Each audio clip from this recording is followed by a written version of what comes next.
Mayroon bang rebaptism sa simbahang Katolika?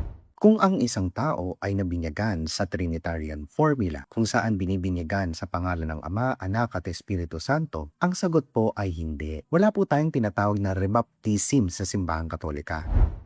Malinaw ang kasulatan na iisa lamang ang binyag na mababasa natin sa Efeso 4:4 hanggang 5. Sinasabi ni Saint Paul na iisa lamang ang binyag para po sa lahat. Kung nabinyagan ka na sa unang pagkakataon sa Trinitarian formula, iyon na po ang tunay mong binyag, kahit hindi pa po iyon naganap sa simbahang Katolika. Ang tunay na epekto ng binyag ay binabago nito ang kaluluwa at inaalis nito ang lahat ng kasalanan, orihinal man at personal na kasalanan. Inaalis din nito ang lahat ng walang hanggang parusa at pansamantalang parusa po dahil sa kasalanan.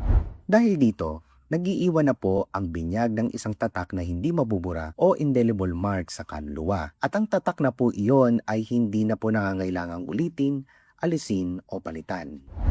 Mahalaga ring maintindihan natin na ang pagtatangkang magpabinyag muli ay isang kalapastanganan po or isang pag-abuso sa sakramento. Kung nabinyagan ka na, kahit ano pa ang pinanggalingan mo, Katoliko man, Orthodox o Protestante, basta Trinitarian formula ang binyag, tunay ka na pong nabinyagan.